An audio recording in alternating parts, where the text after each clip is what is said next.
Good morning, everyone. Welcome to our midnight broadcast where we talk about the state of our nation.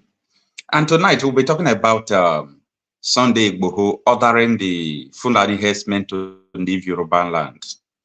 We are going to talk about the possible solution to all this thing that is happening in Nigeria. You know, before, the reason why Sunday Igboho was seriously agitating for the Yoruba state was because of all these Fulani, activities of kidnapping, chasing people out of their ancestral land. So Sunday Igboho is saying it's not acceptable. Sunday Igboho have passed through a lot of things because of this struggle. He was chased out of Nigeria and later he came back. I think they gave him some conditions. I don't know whether they asked him to drop the agitation of Odudu. I don't really know. But what is happening at this moment is that he wants the Fulani herdsmen, all of them, to leave Yoruba land from now till next tomorrow. So what is going to happen? Is this the solution? How can we render permanent solution to all these things? How long can we continue to pretend that everything is well in Nigeria?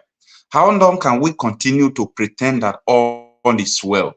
That is the question we have to answer. How long can we continue to pretend? Now, Sunday Igboho is giving them, eviction that they should leave the Yoruba land. The question is, are they going to just live like that? Before you know now, the Fulani,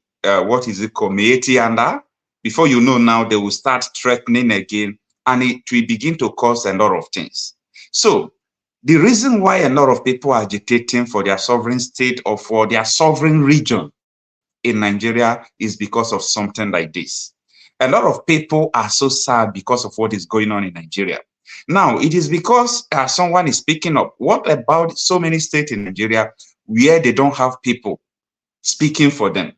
Yesterday, I was talking about the issue of people from Benue State, people from Southern Kaduna, those who wish that they have someone like nnamdi kanu or IPOB organization in their state because of what the bandits are doing them, how they, in fact, they need sage on them, force them to do hard labor, collect tax from them, do all sort of things. They don't have someone who will speak for them. Nobody is speaking for them.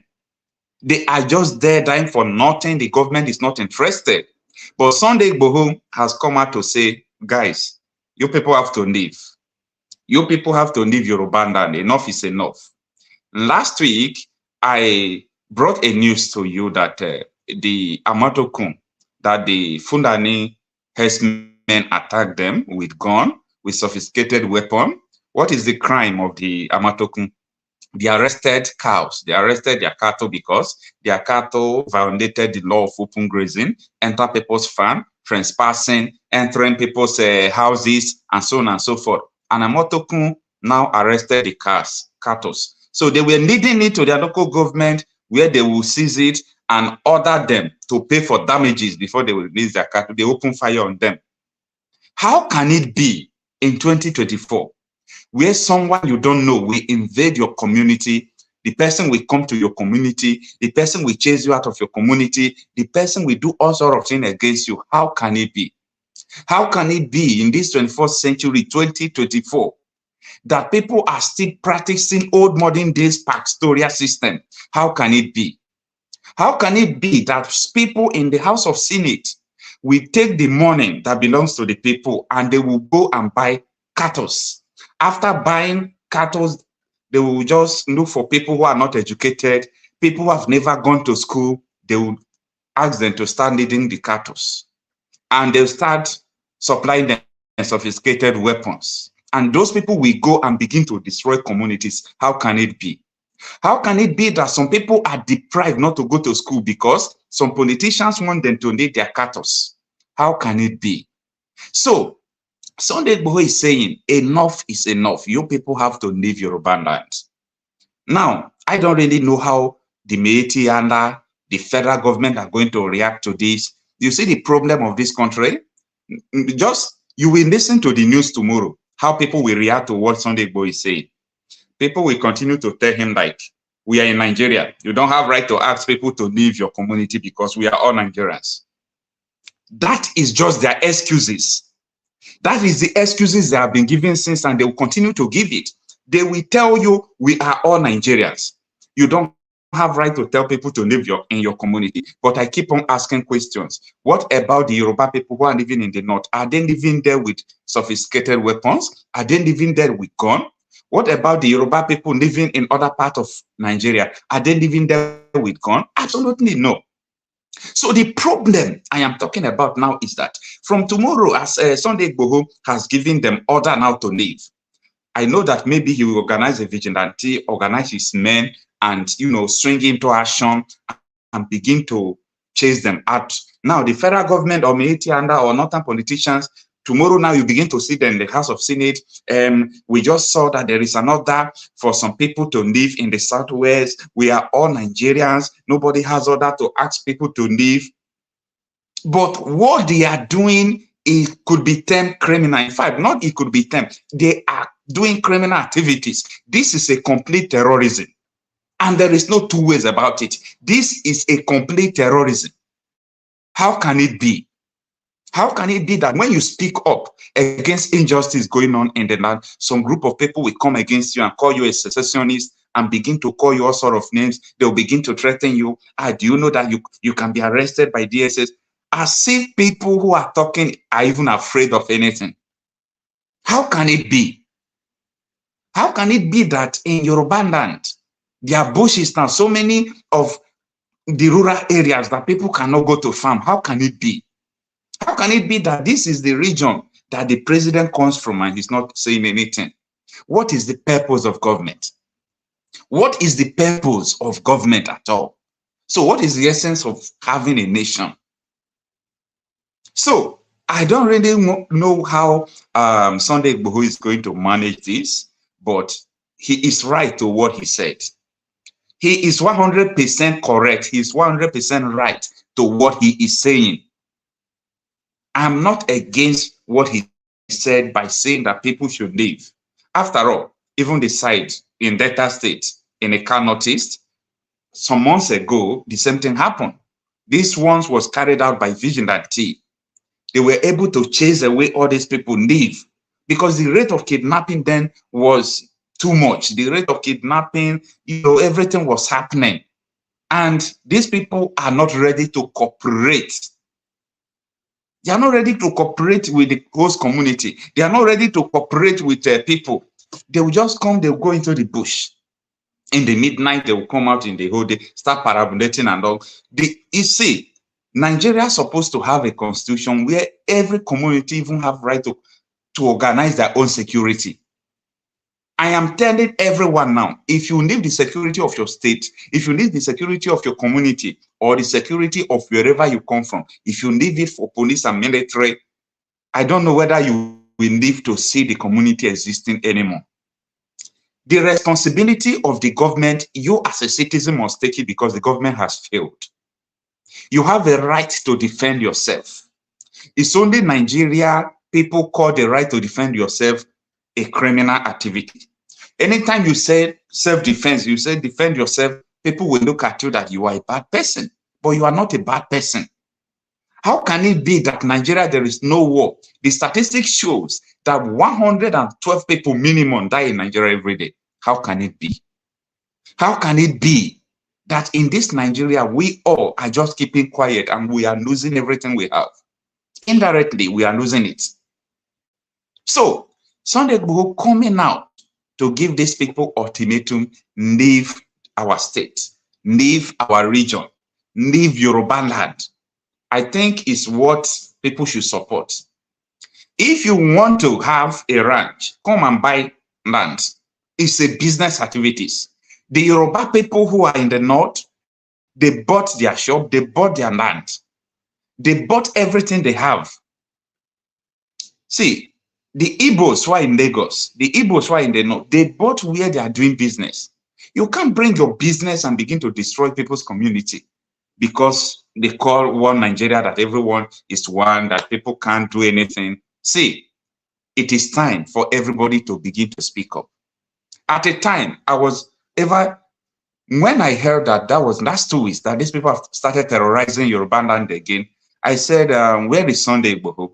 Because Sunday Igboho is the only one that can come out to speak, as far as I'm concerned, about insecurity in Yoruba land. So I have been thinking about this thing since last 2 weeks. Where is Sunday Igboho? Till yesterday, when he speaks, that these people should leave Yoruba land. Sunday Igboho asking these people to leave is not because he hates them. There are some facts we have to correct. It's not because this man hates Fulani people or because he hates Hausa people. No. It's all about protecting my people. He wants to protect his people. It is the duty of everyone to wish his people well. Everyone wants security of life and property. Now, can you tell me the reason why these people are violent? Or these Fulani headers? Can someone tell me why are they violent? How can you come to people's community and you'll be using force to take what belongs to them? Just taking your cattle into the farmland? No one will be able to talk to you. If they talk to you, you carry a weapon because you have people who are defending you. I think it's time we bring all these things to an end. Because if we do not tackle this now, let me tell you people, the reason why it is good not to wait till tomorrow before you begin to fight injustice. Some people will say, it doesn't concern me. Anything that concerns Nigeria does not concern me. If it happens tomorrow, if it happens, if God is willing, that it happens, that, oh, they said let everybody return to their country. Any insecurity you're unable to tackle today, you'll not be able to tackle it again.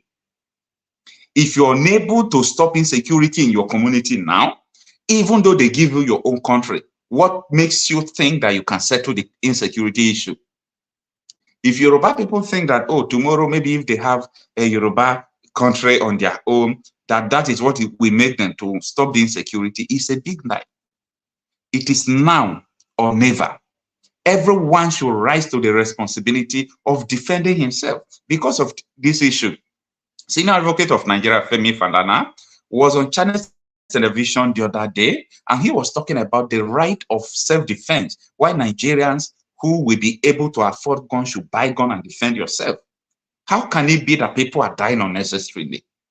How can it be? And no one will talk about it. As far as it's not the soldiers, it's only when they kill the soldiers, they kill the policemen, they will say, yeah, there is insecurity here. So what is the value of human being in Nigeria? So that is the issue on ground. I would like to hear from you. Good morning, everyone. Thanks for joining in. Please, as usual, you can use the number on the screen. You can use it to call in and share your opinion with us. What is going on? Do you think that Sunday Igboho is right by telling the Fulani Heardsmen to leave Yoruba land from now till next tomorrow because of their banditry activities, kidnapping people that has resumed in Yoruba land? This is so pathetic. Do you think he is right about that? Let me know what you think. You can also write your comment on the comment sections. Chi, good morning. Thanks for joining. Say, Mr. Okocha, well, thanks so much for joining. Chide Njoko, good morning. Thanks for joining. Thanks so much. Sonny Uche, good morning. Thanks for joining. Say, Nigeria's problem too plenty. People see it that Nigeria problem is too plenty, but I do not see Nigeria problem as a, problem that is plenty as you put it. It's not plenty. The problem of Nigeria is the ability of them returning this country, first of all, to regional government. Let everybody manage their own security. If Yoruba people are the one managing their security today, am I supposed to be here talking about that Sunday Igboho is ordering them to go? If Yoruba people have their own region managing their own security, no Fulani herdsmen dares enter there without any authorization. So the consequences of one Nigeria is what everyone is suffering. The consequences of one Nigeria is what we are going through. And nobody is ready to talk about this. Nobody is just ready to talk about this. So what we are talking is all about how can we do this? How can we do this? Nobody is hitting the issue. The issue is that this country must be returned to regional government. And this country, there must be a constitutional amendment that will give people ability to do referendum and move away in their separate ways. Kenneth Okorodu, good morning. Thanks for joining in. Okay, it's good afternoon over there. NWCOB, good morning. Thanks for joining. So that is the situation. Nigeria has only one. See, all the whole problem going on in Nigeria, all of them boils down to ability to decentralize this government. Abuja is so powerful, but their power is evil. Anything in Abuja can destroy your community. Abuja can destroy your state. The fake power from Abuja is what is causing havoc to Nigeria. Nigeria must be decentralized. If Nigeria is not decentralized, if securities is not being given to everyone, it's not going to make sense. So let me receive some calls from people who are calling. Hello, good morning, sir. Hello. Hello, good afternoon from here. Yeah, good morning from here. Yeah. It is 12:17 a.m. Nigeria time over here. So, sir, we are talking about, please, you can also tell our viewers your name and where you are calling from. I already know your name. So you can tell the viewers your name and where you are calling from. Yeah, my name is Kenny. I'm calling from the United States of America. All right, sir. Thanks for joining. We are talking about the situation. You see, I have been saying that there is a holistic insecurity situation in Nigeria. So today, Sunday Igboho now gave an ultimatum that the Fulani Heardsmen should leave Yoruba land. So what do you think about it? First of all, I called yesterday and I spoke at length with you guys, as you remember. Yeah. I wanna repeat myself again. The problem of Nigeria is the problem of karma. Okay. What is dealing with Nigeria now is a problem of karma. Why do you say so? Why do I say so? Let me tell you. There is an extent we deal with somebody, nature will fight you.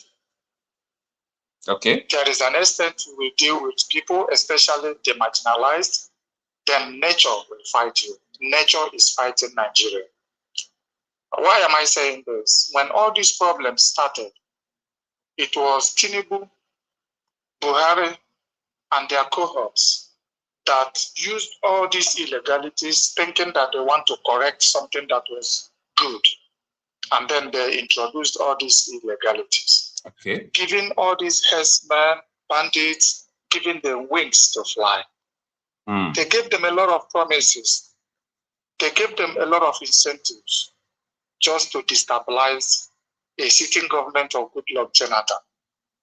This is simply Machiavellian philosophy of the end justifies the means. We don't care. Let's just capture the state. That's all. And now they capture the state. Karma is fighting Nigeria. My dear brother, when I look at the problem of Nigeria, I shed tears. Why am I shedding tears? You see, when a white man or the Western world want to correct something, they look at the aftermath of what they're about to do, what it will result in the next 20, 50 years. They don't just do something, they don't just execute things. They execute things looking at the consequences, the aftermath. That's right. Now, karma is fighting Nigeria now. And I'm very happy God worked it in a way that Tinubu will be there to experience the karma. Buhari was there, but Tinubu came to experience all the karmas they did. Let me tell you, the ethnic groups in Nigeria, we are very loving. The Hausas, they love people. If you have mingled with the Hausas, you will know that they love people. If you mingle with Yorubas, they love people. I have many Yoruba friends. But the bad eggs among them are trying to destroy the good reputation of the bad ones, of the good ones. So what I'm trying to tell you is that this political clique in Nigeria, karma is fighting them. They released Sunday Igboho, thinking that they will silence Sunday Igboho. They released Sowore, thinking that they will silence Sowore. This is just like what we call Greek gift. They gave it to Sowore, freedom. They gave it to Sunday Igboho, freedom. Shut up your mouth, do not talk. Even if your people are dying in silence. That will tell you that the present government, the incumbent government in Nigeria, all they want is to capture power. Answer president, answer vice president, and whatever. They can do nothing. They can't serve it. So I want to commend Falana, as you just said, for a kind of saying that people should resort to self-defense. Self-defense is not a crime. It's not a crime. It's a natural thing. That is right. Then I want also to commend Sunday Igboho, despite the fact that they have settled him. They have settled him by telling him you are free. That is right. I want to commend him by saying that the Fulani, the Heardsmen, not Fulanis, the Heardsmen should leave, because I have a Fulani friend here in America. His name is Ali. Let me tell you, Ali is one of the best guys I have in the United States. Very sweet guy, sweet man. When I say sweet guy, he's wonderful, good heart. Sometimes when you talk about the issues going on in Nigeria, Ali will be crying. Can you imagine that? That is a Fulani man. So we have good people, but all this conglomeration of criminals, cliques, that are destroying Nigeria.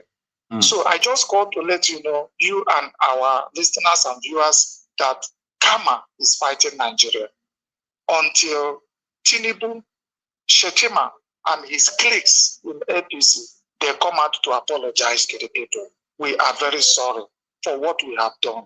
Forgive us. The land will forgive them. If not, they will continue to put the key in the car to start the car for movement. The car will not start.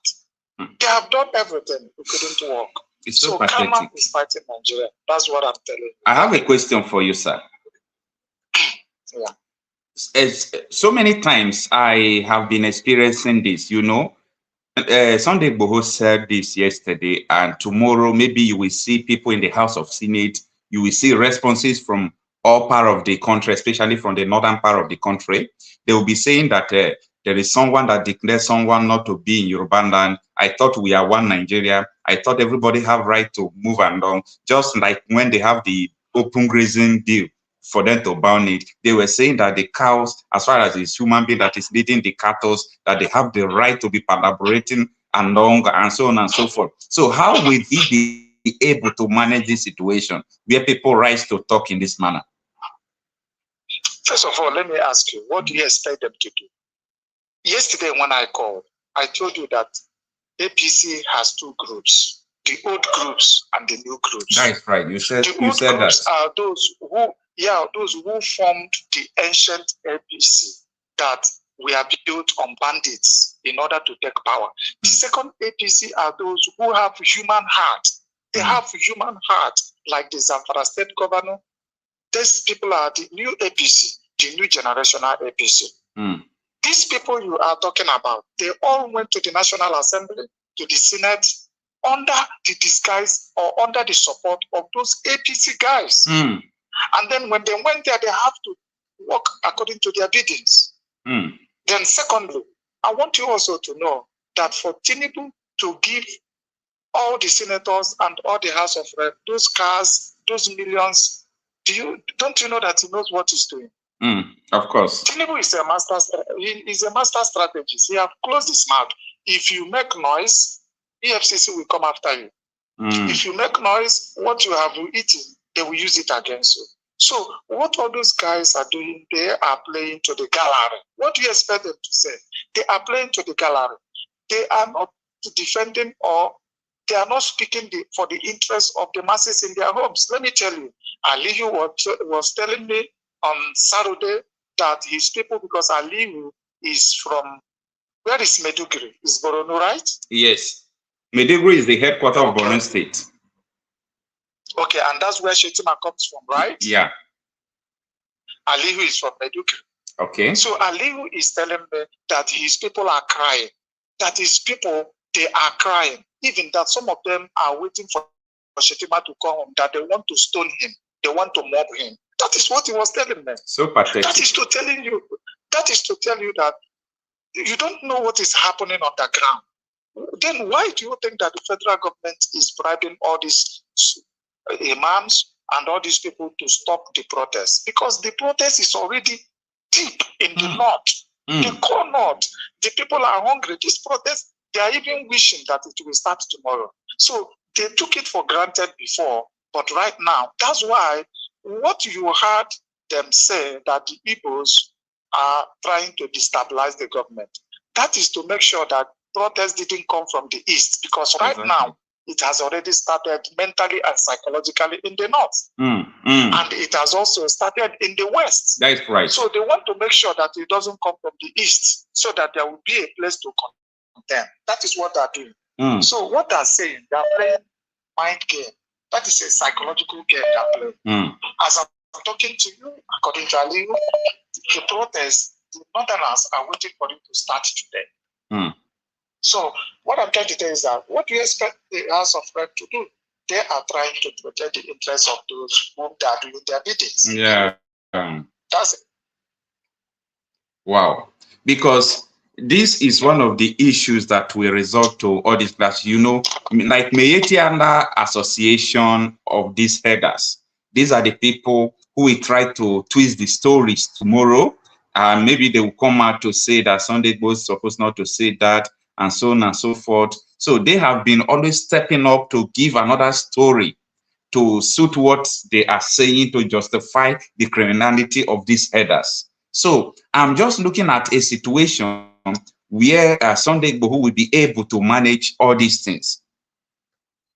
What happened is that I don't want to take too much time so that you will not accuse me of not being time sensitive. Okay. I want to tell you that what Sunday Igboho is doing, he's not doing it by himself. Okay. Sunday Igboho has other people who are agitating for Oduduwa. Okay. And those people, those professors and others, they are not coming out. They are using Sunday Igboho as the face of the struggle.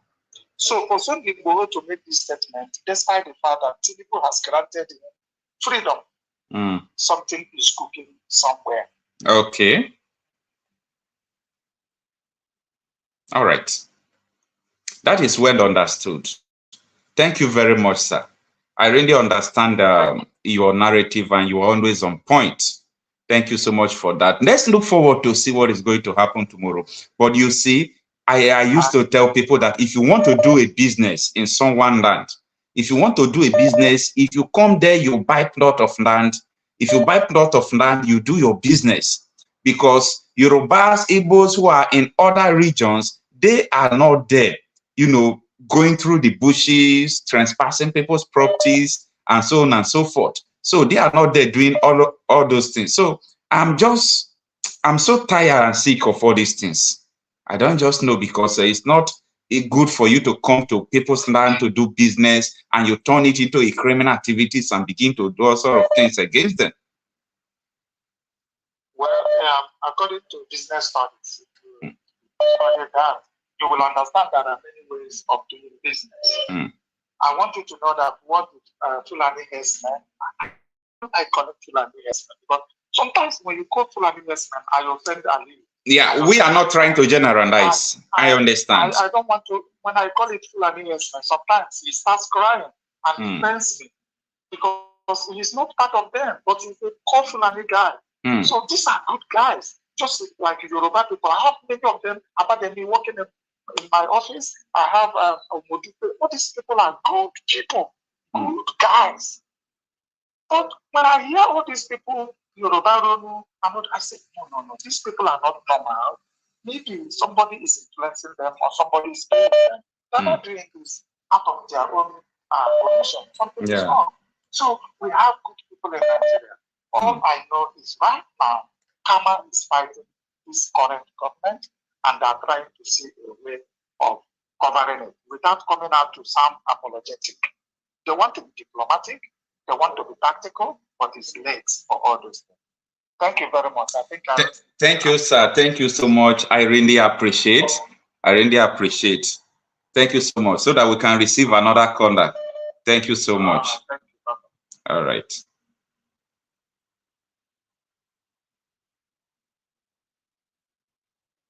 Hello, good morning, sir. Hello, good morning.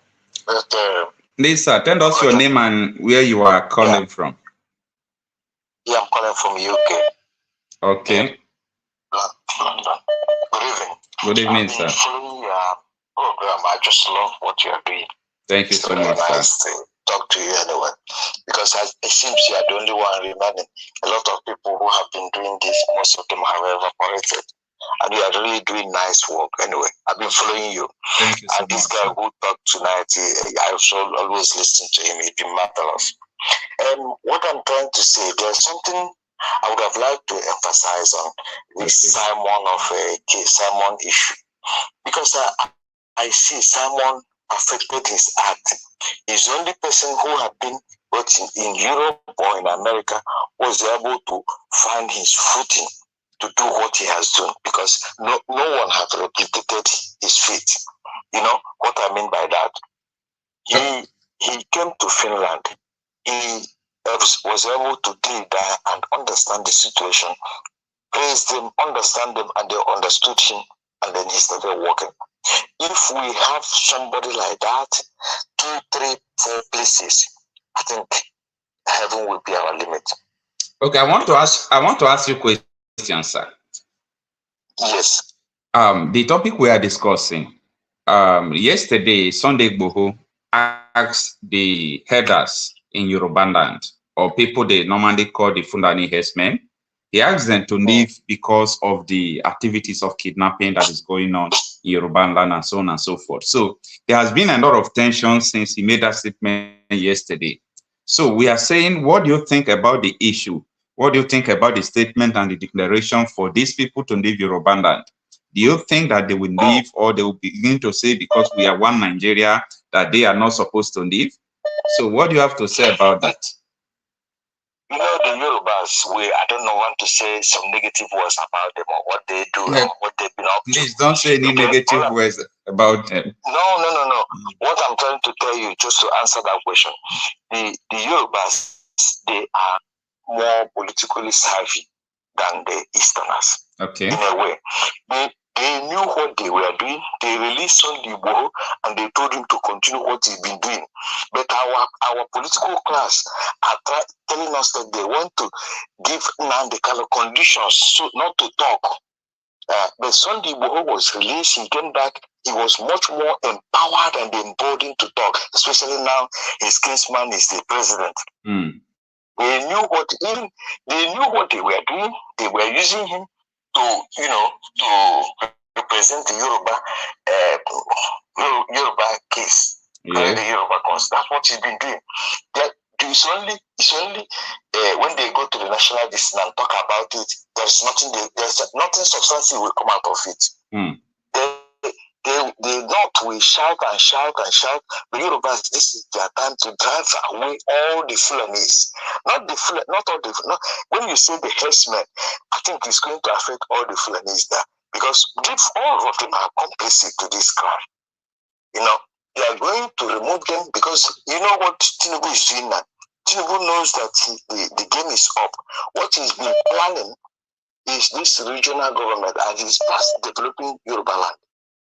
So whatever he's doing, Sunday Igboho is part of that development. So there is nothing they will do. Why do you think so? Hello? Why do you think so? That Sunday Igboho is part of the development? We know. It's not something. If I say it now, when they hear it, they will thinking, how did I know about it? Okay. But it's part of the development plan in Yoruba land. Okay. Even Obasanjo was there. If I tell you what Obasanjo came and deceived Peter Obi, he came and met him and telling him you do Obasanjo never liked the Easterners. He only tried to pretend that this political class, these idiots, the Johanneses, the Abarides. No, don't call them idiot. Don't call them idiot, please. So I say I don't want to say negative anyway. Yeah. Let me withdraw that. Yeah. But what I'm saying, Obasanjo will always come, gaslight the Easterners, and go back and tell the Yorubas, oh, this is what I've done. Because he'll make a meeting with them. He, like a snake, he will come, do what you normally do, and he go back. He never loved her. Remember what he did during the war, you know. So he is advancing the progression of the Yoruba race. So what Sunday Igboho said, just mark it. They will just talk about it, and the Yoruba media will just, put it under the carpet, as they normally do. But if an Easterner does that, oh my God, they will blow it out of proportion. So This is what that's what you're going to get tomorrow. Nothing. Just it will talk up. They will to go viral maybe a day or two, and then that's it. And then he will continue to evict them. He will evict a lot of them. He is coming now for revenge, and you see how they will deal with the Fulanis. Just watch. Okay, thank you so much, sir. Thank you for your contribution so far. Thank you so much. Thank you. I love your program. Continue. Thank you so much, sir.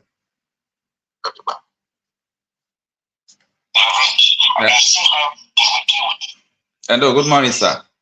Please reduce the volume of your ends there. Hello, yeah, good morning, sir. What is your name and where you are calling from? Hello, my name is Kennedy. I'm calling from the Netherlands. Okay, Mr. Kennedy, good morning, sir. Good morning. I'm fine. So if you have joined before now, you must have understand what we are talking about. So what will be the reaction of one Nigerian people, especially the Senate, the Meitian, and so many people who will come out to say that we are in one Nigeria, that Sunday Igboho is not supposed to do something like that? You know, Nigeria is a country with many faces. Can you hear me? Yeah, I can hear you. We can hear you. Nigeria is a country with many faces. Depending on how you break it down. The Yorubas are fighting for what is just. The Fulanis, they have their own agenda. When you talk about the politicians, they themselves, they are purely on a greed basis anyway. They have to feed themselves. What I think generally on this issue is like, you know, when I look at Fulani themselves, they have their own intentions. What they have for Nigeria is just deeper than the eye could see. I've watched your program once when you said you are a conflict, somebody who studied about conflict resolution. And I guess maybe if you could go deeper into that, you will understand. Personally, myself, I studied medicine here, or if I could say psychology. Okay. I try to understand different basics. What is actually going on their mind is like, you know, you try to walk back and look at things on a various basis. I grew up actually in the north, and I know how the Fulani thinks, and that we could actually lose the sight of their behaviors in the north and kind of like is acceptable, and somehow we carry it over to the east and to the west. That for me is totally abominable, because growing as a child, I could see most of the chemists back in the north, they are operated by the Igbos. You can see raped children, kids that are raped, sold up in a chemist. Is like, you know, it's just totally abominable. Kidnapping, killings, and all these things, and very people's farm is just normal. And the fact that maybe there was a cloth on people's side that they are not able to see that, and also coupled with their intention of conquest, it's kind of giving me a little bit of shiver that we are still talking about issues like that this time. Nigerians need to wake up. It's so bad. It's so bad. It's really bad. They really need to wake up. It's like this script has not been written yet. Something is really brewing. And it's like when I look at Nigeria itself, it's like we are totally back on the corner. And somehow I feel like we are the lap rat of the world. Because if you can just and watch gradually how things has metamorphosed,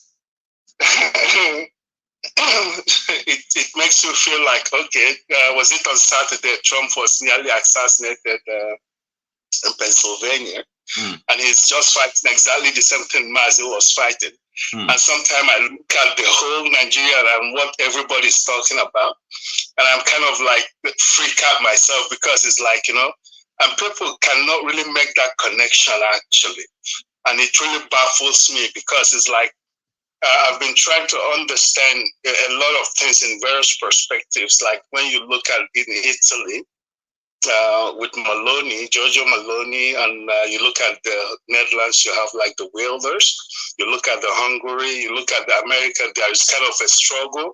And there was like 1775 and the death of Kennedy and things that are going on. And when Biafra happens and how a little bit of tilt in the Earth planet, there was a shift. And I'm kind of like trying to make a connection, try to understand it. It's not like spiritual thing, but it's more like the globalist idea, because people who are thinking that the Royal Nigerian British Company is dead, is no more, it's just having a fantasy. Or people who are thinking that maybe all those colonial masters who like amalgamate us and use us for their own business adventure, that those people are gone. They are just making a very huge mistake. And that's where the Fulani comes. And believe me, it's everybody on his own. That's what they're telling you basically in Nigeria now. It's like everybody on his own. The Fulani are the secret cows, you know, for the globalists. When you talk, you are shot.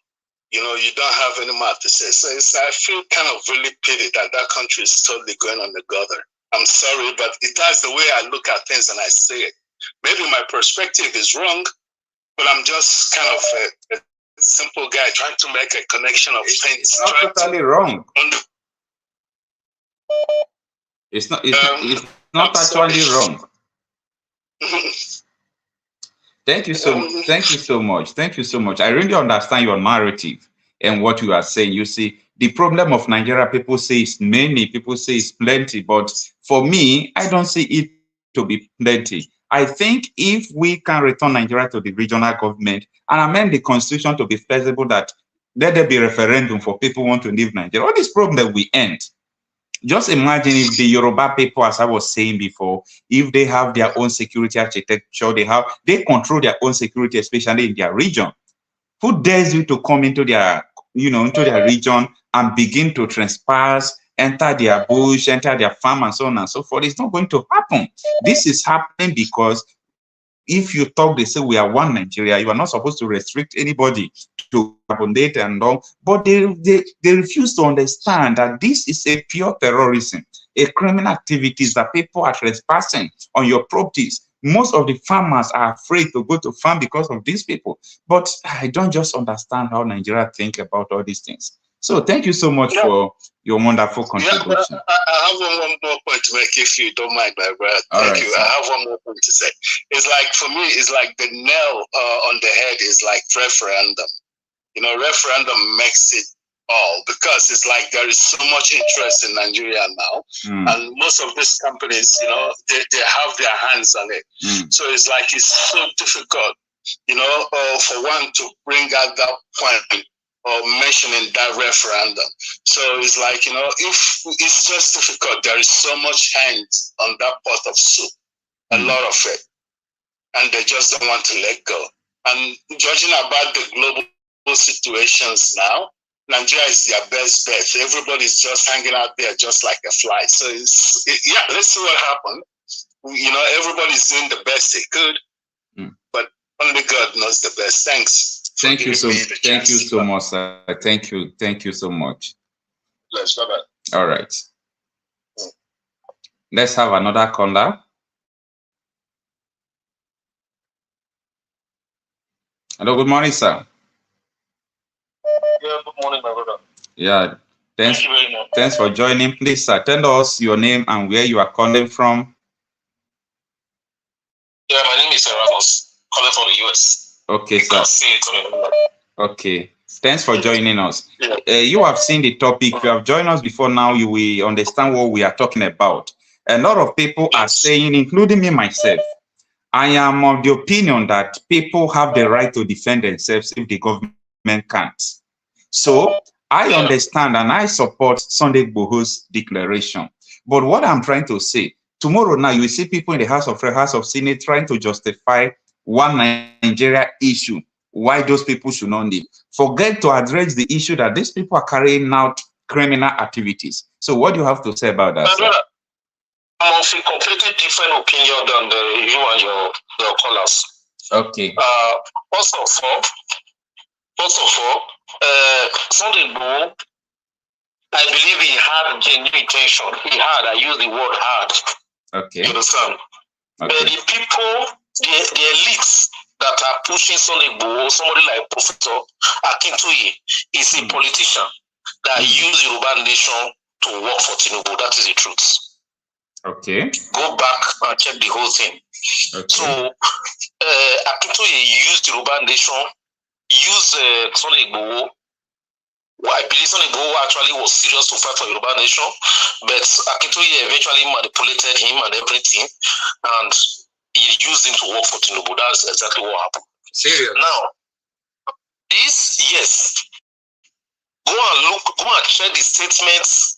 Go back, if you want to confirm what I just said now, what I want you to do, there was a press conference that Professor Akintoye was in the press conference. Sunday Igboho was in the press conference. Okay. And the second head of that Yoruba nation was in the press conference that they did with Sam Ekpa.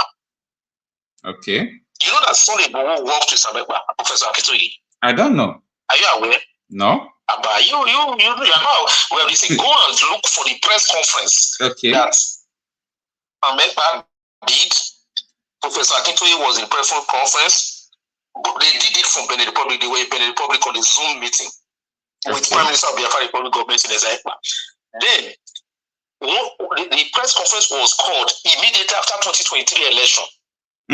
When the fracas between Igbos and the tension between Igbos and Yorubas became very high when Igbos were stopped from doing election. Okay. I'm not going to tell you what happened. I just want you. You are into journalism now because you know it. Go and watch that interview. Look for it and watch. I'll do that. When you watch it, you will know who Akintoye was working for. It will be obvious to you. Nobody will tell you. It will be obvious to you there that it was never for Yoruba nation. It was for Tinubu. Okay. That press conference will tell you who it was for. That aside, so this call for Fulani to leave the forest in Oyo State. Yeah. I wish it was real, but I'm not sure it is real. That is my personal opinion. You think it's political? The reason why I'm not sure it is real, the reason why I'm not sure it is real, I just said what happened before.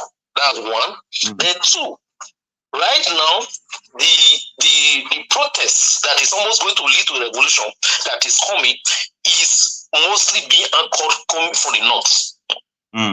Now, if these statements, if they blow out this statement now, it's going to bring division, right? The north, it's going to bring, why did this statement come now? So it's going to bring like division between the people who are planning the Yoruba land and the northern. This is you want to evict our people. They can turn it to so it will bring that protest that is coming may change the whole narrative and change everything. The focus now will now be we want to evict our people rather than protesting to remove this thing. So I am very suspicious of this move. Okay. I want to tell you the truth. Okay.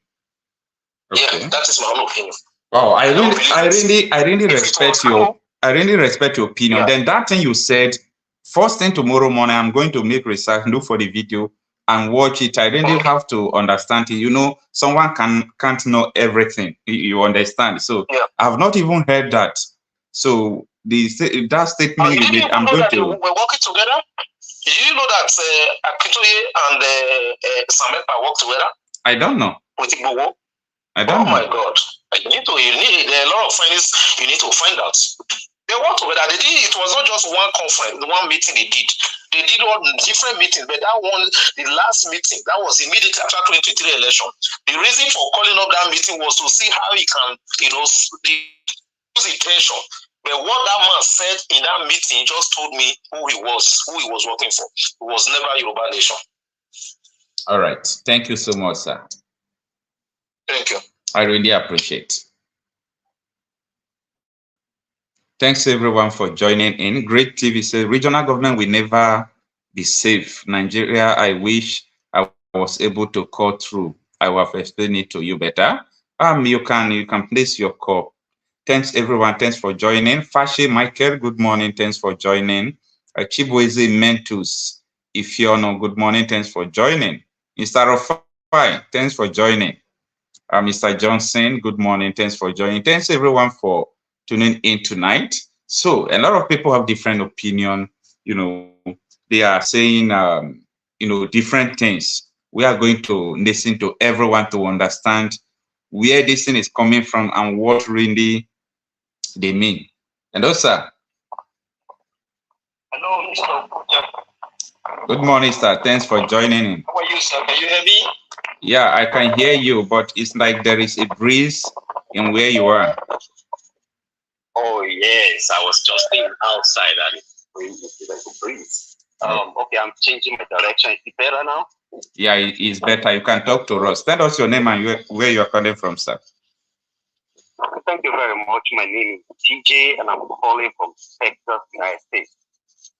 Okay, sir. So what is your opinion about this, sir? Yeah, first of all, I want to appreciate you for the great job you're doing. Most of the time, I watch your program. After you have done live, I watch it thereafter. And sometimes I just stay quietly to watch you while you're live. Okay. I want to say thank you very much for balanced reporting. You have always tried to be very objective in your analysis, and I do appreciate that. Thank you, sir.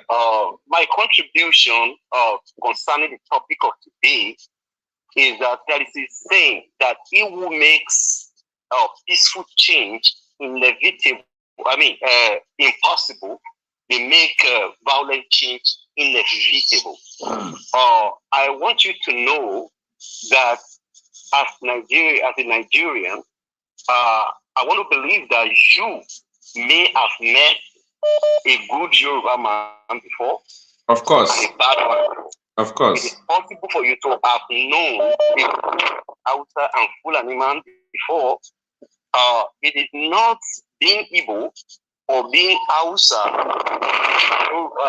that makes you a good person or a bad person, but your individual attitude, if you will agree with me. Yeah, I agree with you. So my point concerning the topic of today is that the fact that the country cannot protect its citizens is the reason why somebody like something will come out to say if the government is not going to protect us, the breeze is still disturbing. The breeze is still disturbing your call. Let me just change my direction again. I was actually having a workout while I was listening to you. I was walking within my neighborhood. All right. Okay, so like I was saying, sir, like I was saying, that there wouldn't have been any need for somebody like Sunday Igboho to come out. There wouldn't have been any need for somebody like Marcel and Kanu to come out and speak for their people if the government has been responsible. But the fact is that Nigeria is a country, a mere geographical expression, as Chief Awolowo said it, and the Nigerian leadership has always seen it as a business and not a business that is in the interest of the people. They have seen it as a business for themselves and their family. And so therefore, we have three classes of people in Nigeria. We have the upper class, which is, the political class. If you don't belong to the political elite, you either belong to the religious elite. If you don't belong to the religious elite, you belong to the others. And these three elites, the other two are riding the third one. So the third ones are mere inhabitants. Nigeria doesn't have citizens. Nigeria has inhabitants. Okay? Because when you're talking about citizenship, you will be talking about the government's responsibility towards the people, and you'll be talking about the responsibility of the people towards the government. Okay. But in Nigeria, there is no government being responsible for anybody. Even the primary purpose of governance, which is security and the well-being of the citizens, is where the government has failed woefully. That simply tells you there is no citizenship. Okay, they don't look at it. So if you get kidnapped today, the government is not going to even look after you. It's only going to be your friends and family that will be contributing money to have you back. It has been like that. Kidnappers doesn't kill you. It has been like that. So exactly. So for that purpose, it has gotten to a level where people have to resort to natural instincts of self-defense. That look, if I don't defend myself, I can't just open my eye and be so stupid for you to just come into my territory and come and kill me, and I need to depend on a government that does not exist to protect me. So that is why you have people like nnamdi or people like Sunday Igboho coming out to say, look, you got to leave our territory. We will not allow you to do this on our territory. So which is the right thing to do? That is not a crime in any way, because the government has failed to protect me. I have to protect me.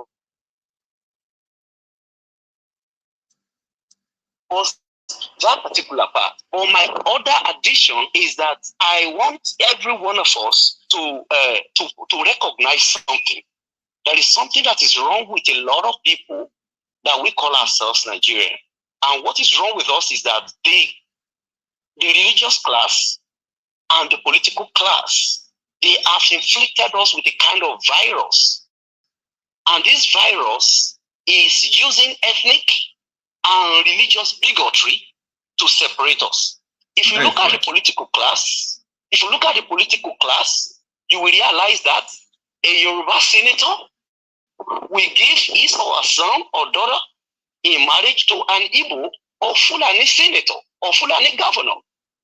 You get what I'm saying? Yeah. If you see a northern governor, he will give their own children in marriage to a southern governor.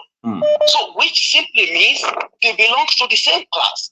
They don't divide themselves as into either religion or ethnic groups. When it comes to that, that's a class. That's classism. That is right. But for us, when it comes to the time of election, they use religion, they use ethnicity to divide the people for their own selfish interests.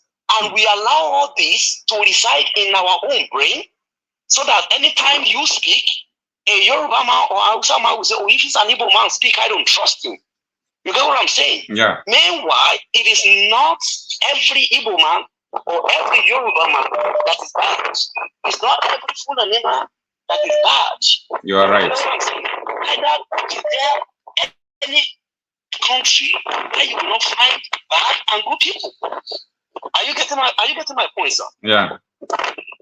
So we need to be careful, and they are using the conventional media to sell these narratives, and our people believe this narrative without analyzing and taking their own decision from an informed point of view. The breeze is still disturbing your call. Okay, all right. Let me move it away again. So now, like I was saying, I've seen that I've heard some of the callers that called prior to my call also speaking and saying some of this narrative. Yeah. Some of them are even they are like some of them are they are theories that are unproven. Okay, they are theories that are not proven.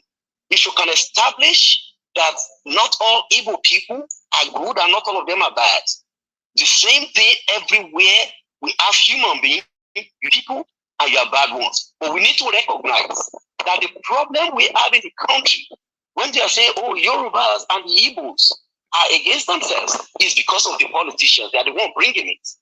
In their own class, this does not exist.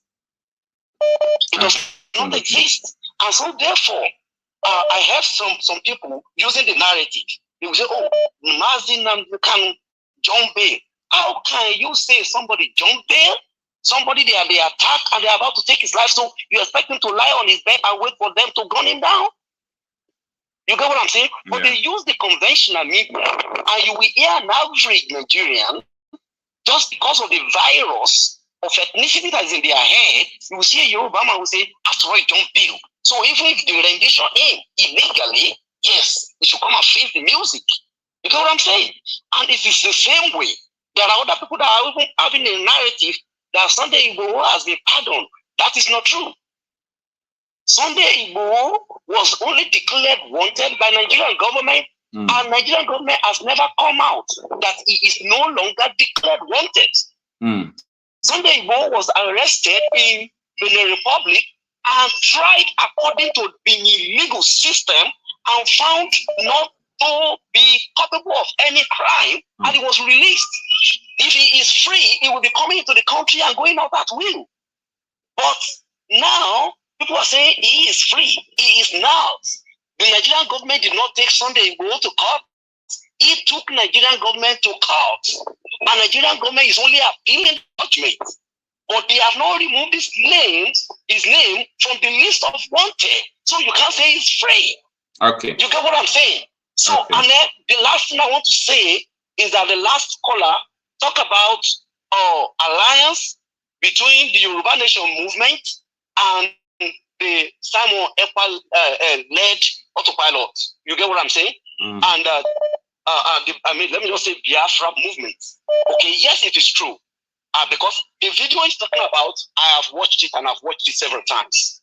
Okay? And what I have seen is that, look, an injustice to one is an injustice to all. You get what I'm saying? So now, we want to fight for our freedom, but the fact is that we don't have the same strategy to fight for our freedom. Okay. So if you're not using my strategy, that does not mean that you no longer believe in what you're talking about. Right from the onset, the Akitoye-led Yoruba Nation movement, okay, does not agree with Tinubu till today. So if anybody assumes that, oh, he is working for Tinubu or he used it to pave way for Tinubu, that's not true. Because even when Buhari was there, he never said he was going to fight war with Buhari. He was using diplomatic means. You get what I'm saying? Yeah. So now, if you look at the alliance, even recently, there was this man, I forgot his name, from UK. He is one of the group, leadership, who came on the program with Professor Banji Akintoye to say, look, the entire South, we are having the same issue. If Biafra is free today and Yoruba is free today, they will be in different countries. But the fact is this, if we are not fighting ourselves, I'm using their language now, that if they are not fighting themselves, it will be easier for them to go. Because in 1966 to 1976 civil war, the issue was that Nigeria was young and a lot of people believed that that country was for them. You get what I'm saying? And so that was the reason why some people, including even the middle belt, the Yorubas, just felt that, oh, they fought on the side of the federal government. If something happens today, it's not going to be the same all game. Are you getting what I'm saying? Yeah. Now, what I'm trying to say is that there is a lot of conspiracy theory as far who Ekpa is, as far who Akitoye is, as far who Yoruba is, after who Igbo is, or who Fulani are. All we need to do is to be open-minded and seek the path of progress, the path that is decent. You get what I'm saying? Yeah. That we ensure that the ethnic cleansing that is going on, we are able to save our people and save the generations to come, rather than just saying, hey, this is the color of the Igbos, or this is the color of the Yoruba, or this is the color of the Fulani. The other caller was talking about his friend who is from Borno State. I want to tell you that not all Fulanis are bad. Yeah. That friend is a Fulani. I agree with you. You get what I'm saying? But the situation we have in the country is created by the political class. Are you getting me? And that is why they belong to one group. And the religious leaders belong to another group, so that when the political leaders are flogging you, then the religious leaders will begin to place their hands on your shoulder. Don't cry. Leave it for God to fight for you. So they work together, and the rest are the victims. I rest my case, bro. Thank you so much, sir. Thank you so much. Thank you so much. I really appreciate your narrative, sir. Yes, sir. Wow. Good morning, everyone. Thanks for joining in. We are trying to understand the people's opinion about the issue that is going on. We are trying to understand what people think about Sunday Igboho's statement saying that people should leave. I mean, the headers who are kidnapping people should leave Yoruba land. Mr. Chris, good morning. Good morning. Please tell us where you are calling from. I know that your WhatsApp reads Mr. Chris. Hello, my name is Chris, yeah? All right, sir. So what is your opinion, what is your contribution to what is about to unfold? It's a natural instinct, a natural reaction to what is going on. We all know what is going on in the country and how the Fulani has been the invader around the country. Yeah, and there is, sorry, sir, there is an impression that I am trying my best to correct it anyway. Like, I'm making people to understand, like, not all Igbos are bad, not all Yorubas are bad, not all Fulanis are bad. So I think we have to call them like the headers, the terrorists who are headers. Let me put it in that manner. Or you can say Fulani terrorists, but not all Fulanis. I think, you know, sometimes when you are politically correct, that's why the problem continues to stay unabated. I understand. The fact is that Buhari regime, you know, educated us that the Fulanis, majority of them are bad. Initially, we used to see them as, you know, nice, you know, we used to call Hausa. But Buhari painted the Fulani so bad because he gave the impression that all the Fulanis are just terrorists. That's what it has been on the mind of Nigerians. Why, you know, when you see people fomenting trouble around the country, they go to east, they go to west, they go to everywhere. They are causing trouble. But if the Easterners are causing trouble, look at the Igbos, or the Fik, Jaws, they were everywhere in the country. They are not killing anybody. They are not driving anybody from the country. Even the Fulanis come down, graze your cattle, no problem. But you come and take people's crop. How can, okay, look at, you go to Kanu. Have you seen the Easterners?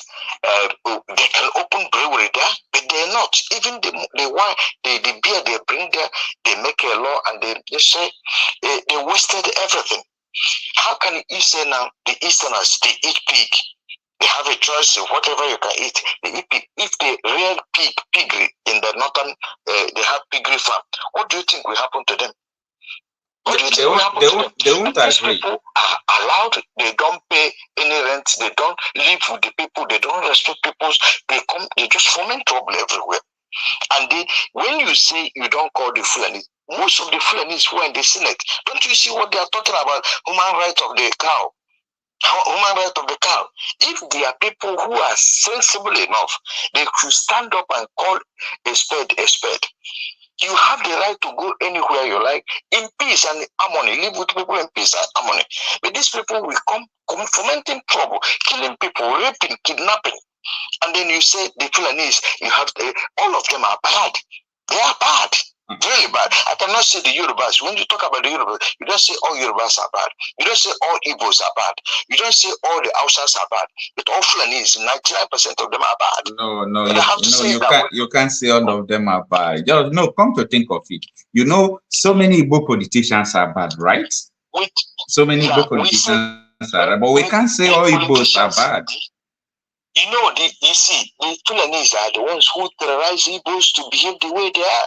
Because all this group of Igbos who are in the Senate, they are just proud to be there. They can't do nothing. Look at what Aberibe is doing. Look at all Jews of Kali. You can't hear them. They have become Napoleons, killing their people. Look at what Hope Uzodinma is doing their people. Because it's a puppet. Look at even Peter Obi. You know, the only person we have there is our Simon and then Nnamdi.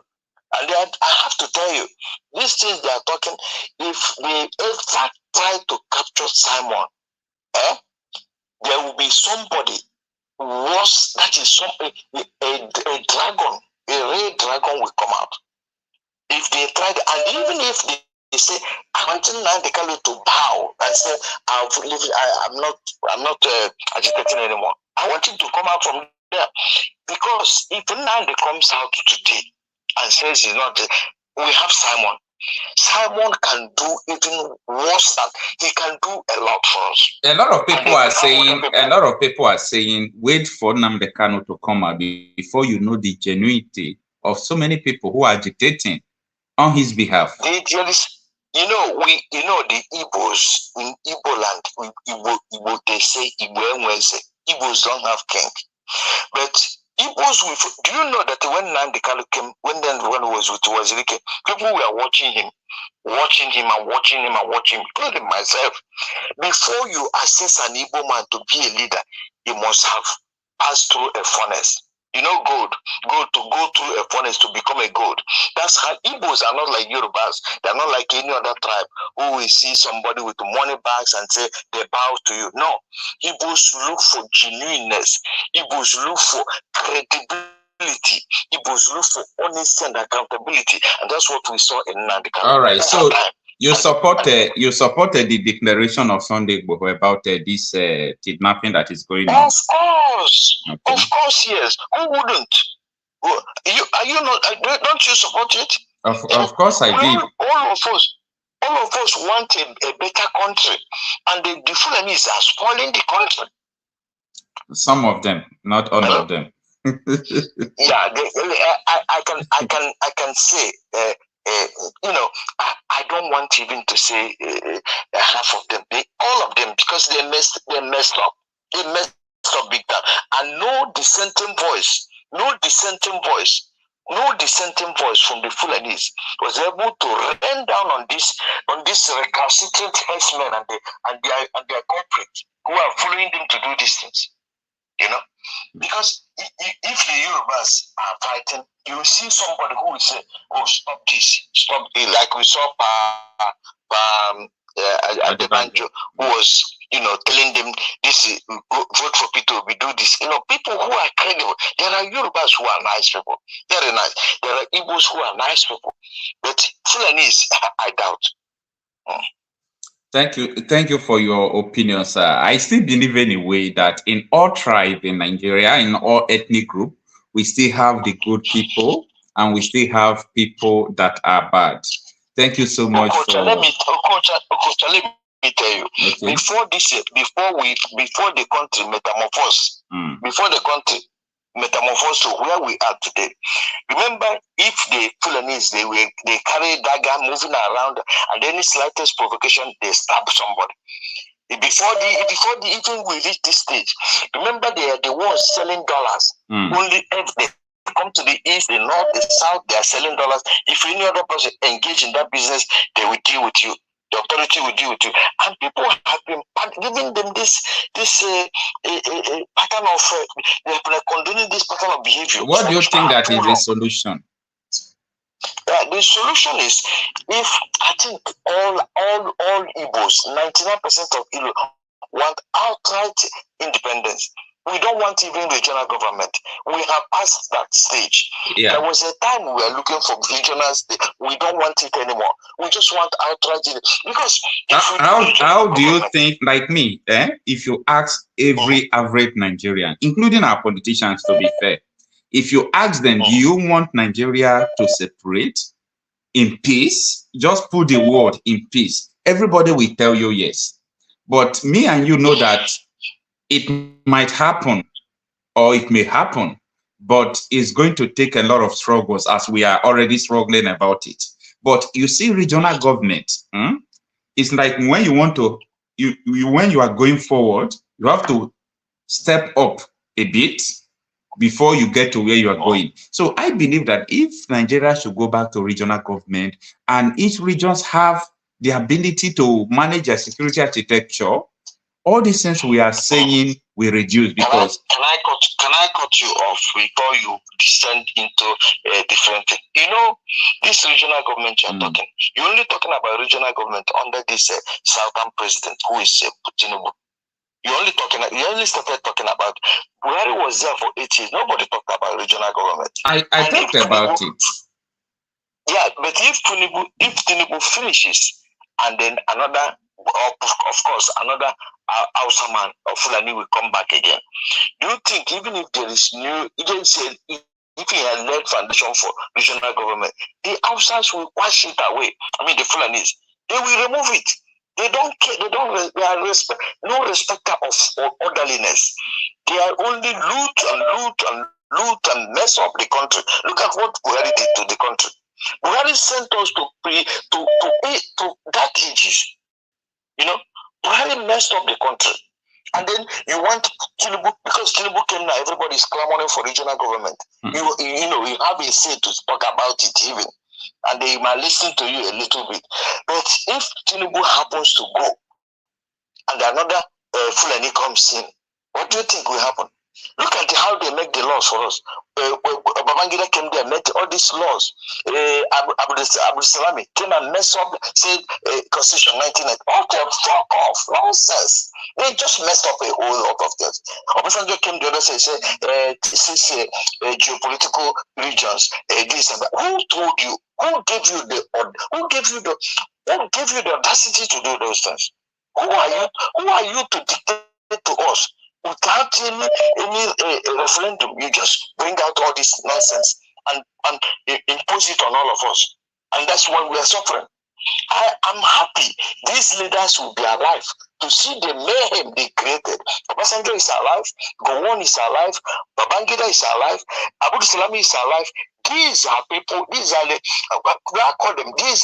people who messed up the country. And I'm happy they're alive to see what the country will become in very, very short period of time. You know, this revolution will be like any no other revolution. You know, when they face this time, we let them come, fire for fire, bullet for bullet, whatever they want this time, they will take it. How can look at we are in Europe, we all want to go back home. We want to go back home. There is no safety. There is nothing. Our people are languishing. Look at people. How can the minimum wage is how much? People are dying, and these senators are building. They are sharing money there. They are not sensitive to the plight of the people, and they call these people leaders. These are criminals in the Senate. They are looting and looting and looting. They have no end in their looting. You know, and you call them leaders. These people. I want a situation where they go, every state, go to the airport and burn it.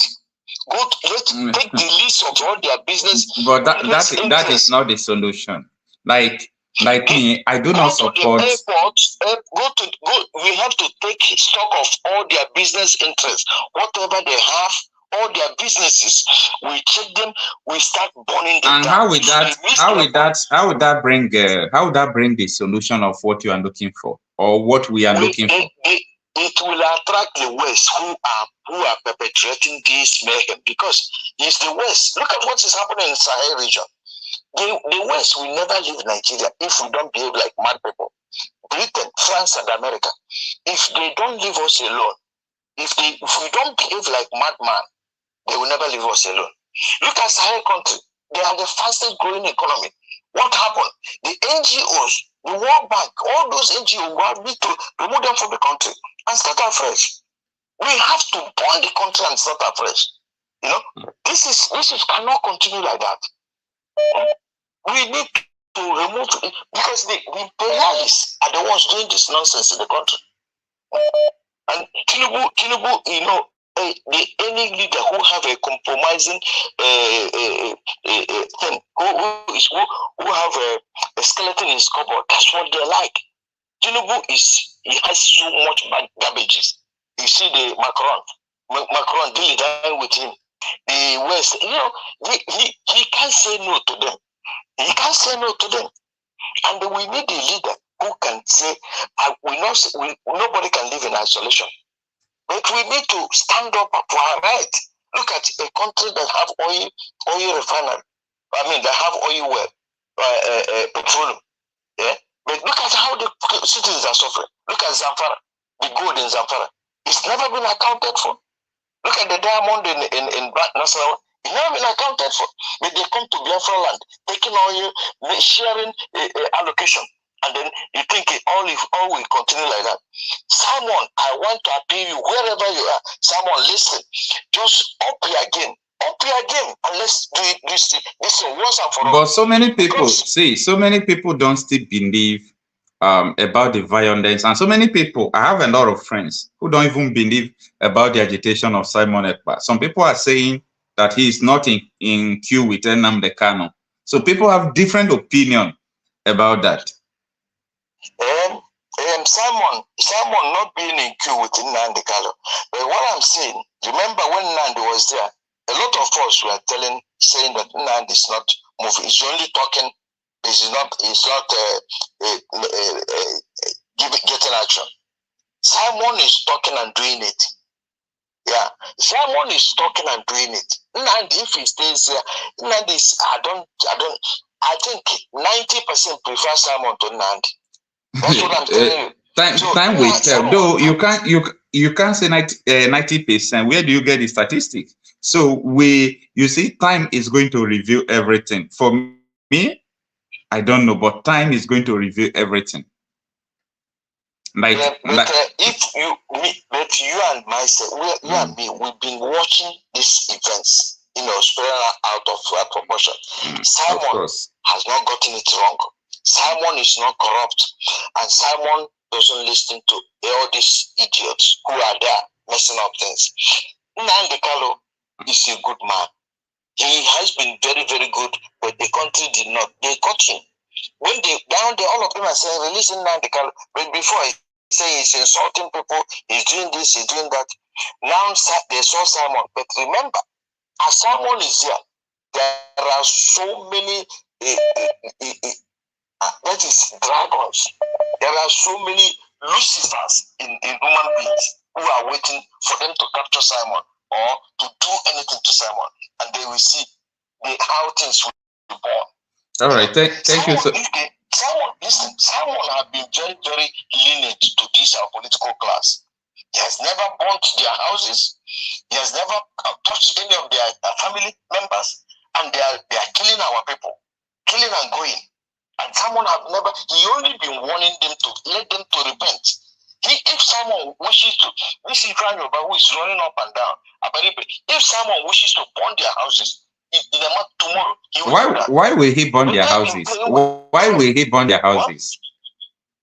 Yeah, because they are messing up. They're messing up. No, but that will not result to burn, because when we are talking about burning, that won't give us what we are looking for. That won't take us to anywhere. But sometimes it is good.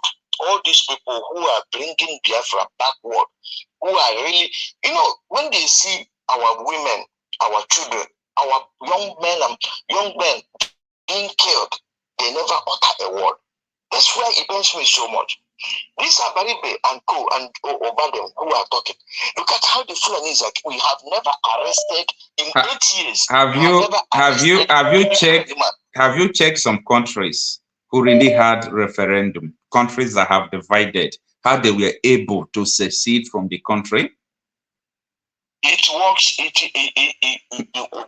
plan cannot be the same. I know, but 90% of them don't. Like South Africa is about to, there is something good. There is a country, and then I will not call it a country. There is a region in South Africa that, where the whites you understand. This thing takes time. Seceding from a country takes time. That is what people should understand. And everything is not all about violence. Do you know that all the countries in the world, Nigeria is more complicated than any other world? If anything that happens in Nigeria happens in any other country in the world, long time that would have been made. I understand the fact. Nigeria is a case study. Look at what is happening in Kenya. Kenya is far better than us in terms of lifestyle and livelihood. But look at what they are doing. If Nigeria start now, if they are not equipped with their guns and bullets to face the security officers, they are going to decimate them like they did in Tollgate. That's what Nigerians do. If this period is starting, they have to be very, very prepared and face them square on. No, I don't think this time around that such a thing will happen. It won't happen because you don't know. I will tell you why it will not happen. Especially tinubu. No, I will tell you why it will not happen. Okay, tell me. It will not happen because even the security agencies will join the protest. Like yesterday, I was able to reach so many people. I understand their grievances. You see, before it was about NSACs. Now it is all about hunger and bad government. The people who are suffering the most now are the military, are the policemen. That is the fact we must understand. These military and police officers, they don't even reason. Yeah, all they are saying is just when you give them order to do it, they will kill. They will kill. Even they will kill. And again, I wouldn't like any protest to be led by Showore. Showore is compromised. Showore is somebody that, you know, anyone, this protest is like lives in his prayer. Yeah. So Showore lives in prayer. He's somebody who wants to be, take vainglory. See, he doesn't. Any other person is not right except him. And then if he leaves it, he can compromise easily. So he's out of the question. Okay. But there is, I have a different opinion. I have a different opinion about this. A lot of people used to say what you are saying, right? But Showore is the only person I see that have remained consistent in his quest for this revolution. The reason why they arrested Showore was because he met nnamdi Kanu in US. And when he came back, they arrested him. And the man, maybe nobody is perfect. He must maybe have been making mistakes one way or the other, but the man remained resolute. Like this protest that is coming, naturally, the people from the southeast. Remember that Showore is part of the problem. Remember that Showore was a man who supported this Buhari. So I know. I'm aware of that. He supported Buhari so much, and now if you want to talk about his support to Buhari, he gets angry. So Showore has so many people, so many foreign officers behind him. Once the protest gets too deep, Showore will capitulate. It's okay, so sir. He will leave others. He will leave people disappointed. It's okay, sir. Thank you so much. Let's receive another call again. Thank you, sir. Okay, then. Thank you so much, man. All right, sir. Good morning, everyone. Thanks for joining in. So, we have digressed a lot. The purpose of this broadcast is to address the tension that arose from declaration that the Fulani headers should leave Yoruba land. So that is what we are discussing here. Thanks everyone for joining in. Please, if you are coming here for the first time, kindly subscribe to this channel. That is the only way you can help me, Let me receive another call. Hello, good morning. Please, can you reduce your end there, the volume of your...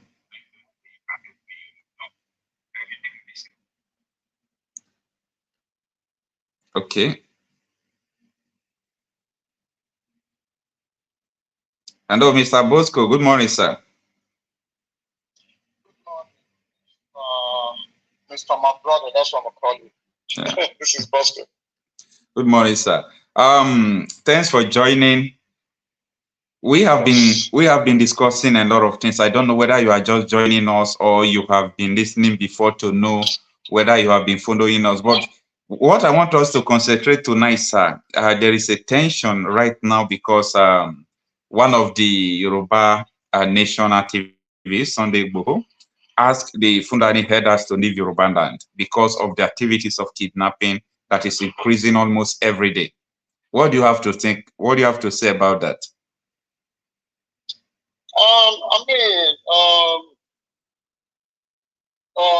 What's his name again? What's his name again? Sunday Igboho. Yeah, Sunday Igboho. Yeah, Sunday Igboho. Well, yeah, the call is the right call. I mean, no doubt.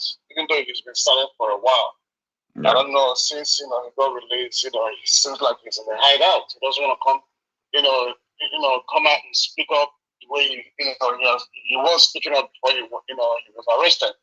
So I was even thinking maybe maybe they told him not to say no more, because from the way Nigeria is, it's very clear. We all know that Nigeria is never going to work no more, and then this is even the right time for him to come out full time to agitate for the if he is really serious, to come out full time to agitate for the freedom of Oduduwa, which he was doing before he was arrested. But like I said, since he has been let go or whatever, he's been silent. After now that he speaks, maybe after a while, if nothing is done, he's going to be silent for that couple of months, and that's it. So if he's really serious, he wants to kick these guys out, kick them out from their forest. He has to actually come out and educate. Everybody is feeling the heat right now as it is in Nigeria. There's no need of trying to today you speak after maybe a couple of more months you must speak. No, that doesn't make no sense. So yeah, what he did or that's the right call. The Fulanis are terrorizing everybody in Nigeria. We all know that. That is why ESN was established in the eastern part. Because Marcel was foreseeing what was going to happen in years back. That was why when he gave the governors the opportunity to establish their own security outfit when Okocha was established in the West. Yeah. He gave the governors opportunity, the eastern governors. They did nothing. So God wisdom on his own side, he has to establish ESN. All these killings that's going on in Zamfara and the northern part of Nigeria. If not because of Marcel, they cannot establish ESN. All of us in the eastern part, we have been a big problem. We have been in a very big problem. So that is the wisdom given to God gave to Marcel. So yeah, that's the right call, my brother. And I think I heard you say something in regards to regional government. I don't know. I think it's on your right talk. Yeah. When you're talking about regional, for me, like, of course, everybody is entitled to their own opinion. I just think as it is now in Nigeria, and we are agitating for outright breakup of Nigeria peacefully through a referendum or whatsoever. But that is right. If you're doing a regional whatsoever, that means we are still somehow attached to Nigeria. That name Nigeria has already expired a long time ago. We don't want anything attached to that name in Nigeria. It's a total breakup. Yoruba, go your own way. Igbos, the Biafrans, go your own way. The Middle Belt, the Arewas. Listen, man. Let everybody get their day for crying out loud, man. How long we'll keep on stretching this, about Nigeria not working, Nigeria being together, or Nigeria, it's a must that, we have to be together. Just like what Buratai said, that any people or group of people who are thinking of trying to succeed from Nigeria, it's a dream that will never come true. How the hell would that man say something like that? But we, the Biafrans, are going to prove it wrong. You see that like Nigeria will break out, and we must. It's a must. There's no two ways about it, my brother. Nigeria is not workable. You cannot repair that country. We are not one people. We cannot be one people. We have different culture. That is the reason why it seems like there's so much tribalism, hate among all of us, because we are not one people. So yes, the call for Sunday Igboho is the right call. But what I'm saying is that they have to come out in full time. They know right now this is not about APC, it's not about PDP, it's not about Labour Party. Everybody is being affected as it stands right now. And to tell you the truth, Nigeria don't need no protest. What they need is a revolution. They need to kick these guys out from that office. They need to kick them out. Because if they don't use their full force or whatever to, because I know if they demand, whatever, this is what they want, they're not going to get it. What the Fulani that are in charge, all the believe is violent. If you give them violence to violence, then they will understand that these guys are serious. And one thing that kind of pisses me off a little bit about Nigerian youth when it comes to protests is one thing. They're right there, talking about protests, on social media. Okay, that's fine, but normally protest is not something you have to actually discuss. It has to be taken unawares. And on top of that, when you go on that their so-called protest, they decide to, have a protest. You'll see a lot of them play all kind of Nigerian music, dancing on the floor, dancing on the ground or whatever. And, they're not serious. That's not how protest should be. We know where Nigerian youth will make to protest that you will not see them dance or play music or eat. Even chosen women at that time in point. So they're not serious. That's why sometimes when there was a time the dead Buhari, which a lot of people don't believe, they believe it's alive. That man is dead and dead long time period. He called Nigerian youths, lazy youths. Yes, they are lazy because they do not do what is right at the right time. They do protests are different. Maybe it depends on the kind of protest they are protesting that is making them to play music during protest. So I think it depends on the protest, because during the EndSARS, some people took it so serious that they protested. They were playing music. They they were playing music. Yeah, so, yeah. Is that the way protest should be? Anyways, my brother, another thing I wanted to point out is this, man. I know this is your show. I've said this before, and I will say it again. Don't make your show like an autopilot show. You know, these guys that keep calling you, I will say that, I'll keep saying it. Most of them here in America, where I am, these guys are autopilot. They keep promoting this road, that criminal that lives in Finland. Ask that man that was talking about Sabon Ekpa. Ask him where that man is from. Ask him where did that guy come from, that Sabon Ekpa. Ask him where he came from. Ask that man that is talking about Sabon Ekpa. Ask him the village. Ask him where his father, his mother is from. Ask that same man, Sabon Ekpa, that he keep talking about that people like or whatever that he's doing. He's doing action. He's doing action and kill a whole lot of people in the eastern zone with his Liberation Army. Ask that man that is talking about Sabon Ekpa. Ask him, have he ever seen Sabon Ekpa where nnamdi free nnamdi since he has been detention? Ask him. Ask that man that is talking about Sabon Ekpa come on ground to protest. Ask that same man the time IPO were protesting all over Europe. They came to Finland right in his door. The idiots was this night, they come out. Ask him. But that is autopilot they are just elbows and short selfish. You need to calm down. You need to calm down about it. No, because it will upset me. It upset me when they come and talk about that idiot. It upsets me, my brother. I know it's your show. No, you need to calm down. Calm down. You know, it's not a quarreling issue. It's not. But that has killed a lot of people in the Eastern region. He has killed a lot of people. Marcel said we don't have no army. When we will refill our army, the world will know. Why is it saying they have the division army? Killing a lot of people in the East. It's okay. My brother. It's okay. You know. Brother, man, I gotta go, man. Yeah, you know some. I gotta go, man. I'm done with this. I'm done with this. We'll talk about this guy. I swear. I understand what you are saying. You know, everybody has their own opinion. Sometimes you need to hear from different people for you to really know what is going on, and you need to do research and so on and so forth. So that is just the reason why everybody is entitled to speak his mind. I understand what you are saying, sir. Thanks everyone for joining. Please, if today is your first time of joining this program, please kindly subscribe to this channel. Please kindly do.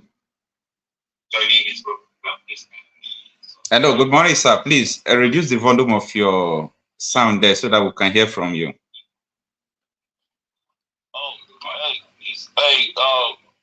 Please, can you reduce the volume of your sound there?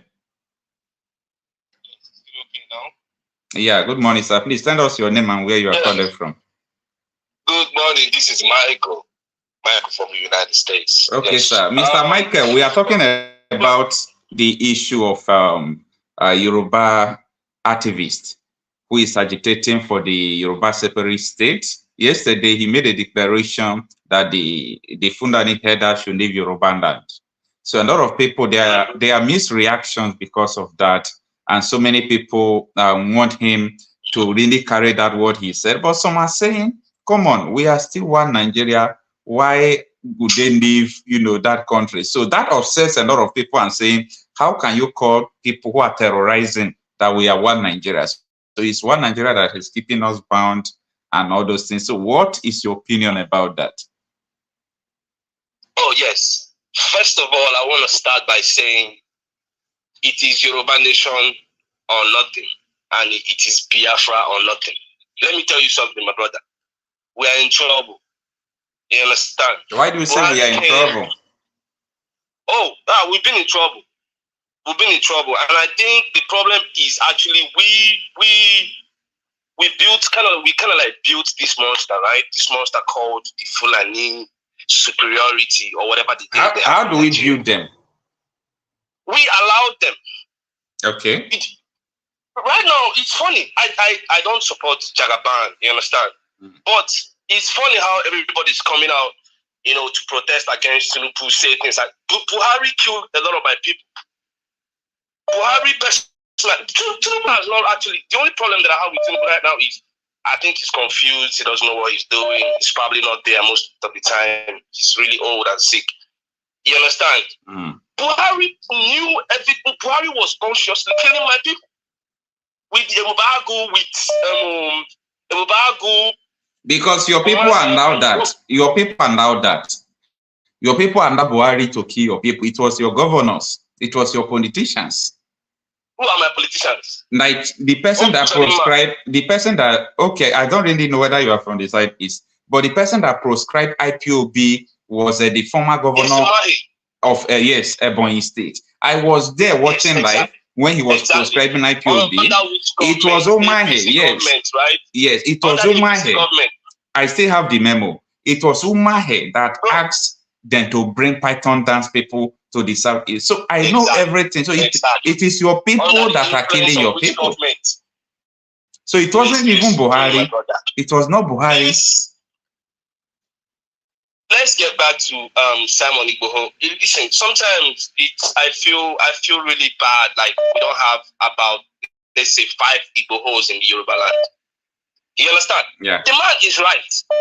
The man is absolutely right, my brother. Do you know what these Fulani people have done to us? If you have an uncompleted building somewhere in the east, maybe by the time you go there to go maybe do some work, Fulani Heardsmen have taken over your house. If you're not careful, they'll kill you there, my brother. These people are, it's like I said, we allowed them for a very long time, carrying dagger everywhere, carrying until they started carrying AK-47 and we woke up. We kind of like woke up. Igboho is right. Let them go back to somewhere else. I mean, this is not how you rear cows or cattle. It's not right. Igboho is right, and anybody saying that Igboho should, I don't know what they are saying all these apologies. One Nigeria is a scam, and if you believe in one Nigeria, I'm sorry for you. I am sorry for you. The place, I'm sorry to say to all the people that love the country, it is dead, it's gone. And people like us that are not in Nigeria, it's really, really sad because, you know, sometimes, I mean, I have kids that I want to bring back home, but it's, I mean, where? To where? So if we don't break it up, there's no hope. Someone said that regional government, by the time, you know, we have a lot of what you call it, roadside, you know, people talking nonsense on the internet. There is nothing like regional government, nothing. If we don't free ourselves from these people, it's going to continue. It is going to continue. When they go out, they put their stooge just like that. Igboho is absolutely right, my brother. We need to start taking actions against the Fulani Heardsmen. At least Buhari is not there now. We have Jagaban. Like I said, Jagaban is not really there most of the time. We just have to take things. You know, we have to go against things by on our own. Thank you very much. Thank you, sir. I really understand what you are saying because for me, I am seeing what Igboho is saying like an act of self-defense, that people cannot come into your place and begin to terrorize you. So you really have to defend yourself. So it's a self-defense for him to ask them to leave. So I really understand that. Can your boys go to the north and kidnap MS? They can't. Can they go and kidnap all those people that wrap their heads with stuff? We cannot do that. The disrespect is too much. You keep it. No, my brother, come on now. No, I understand. Even last year, is that last year, 2 kings from Yoruba, that was a Kitty was kidnapped. Yeah, I was aware. I think one of them was killed by these bandits. Yes. So it's not fair. You can't try that elsewhere. You can't try that. Those are I understand bandits. what you're saying. Terrorists. Let's call them what they are, please. Let's call them what they are. They are terrorists. Of course they are. They even rape old women. Of course they are. I'm sorry, this is YouTube. You don't say the R word. Yeah. They do sleep with them. You know, they do all this. We're in trouble. We are in trouble. This is our last chance. This is because oh my God, it's scary. And I pray ahead of this protest, please let it happen. And I pray everybody come down safe. But we cannot go there empty-handed. I'm not saying we should go with weapons, but people should, you know, go with things that will protect them because the zombies are going to come out to come and fight for their God. And they're the ones suffering the most. I think so as well. The police and the Nigerians are not cowards. You know, people keep saying Nigerians are cowards. We cannot do what they did in Kenya. Kenyan people, even Kenyan police think differently to an extent. Yeah. We have guns pointed at us by the DSS and the army and every other person. That's why we cannot revolt. It is the time is now. The time is now or never. The time is now or never. I'm telling you. I believe, and I'm optimistic that we'll get it done. I pray, even though, praying has really slowed us down in that country, but I still pray that something happens this time. I pray something happens this time. Yes, now, it's not fair. I understand. I can't, no, hunger is too much. You can't even pick up calls anymore these days. Even to view people's WhatsApp status, if you view their status, they will not start messaging you immediately. It's so pathetic.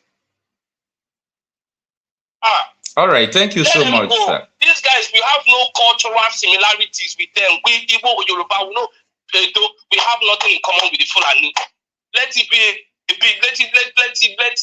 I'm a bigot. Yes, we have nothing in common with the Fulani. We are not the same. Yoruba boys don't walk from Abuja to Lagos with inside bush. When we come to your city, we stay in hotels or we buy houses. If you want to do business in Imo State, rent a store. Buy a land. Don't live in my bush.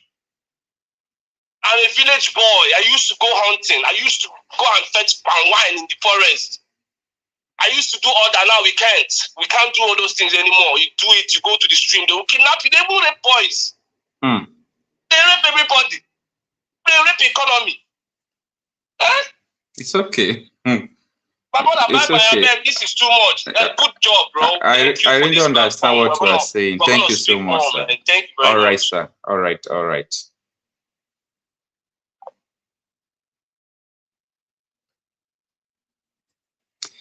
Thank you for your time. Thank you for everything.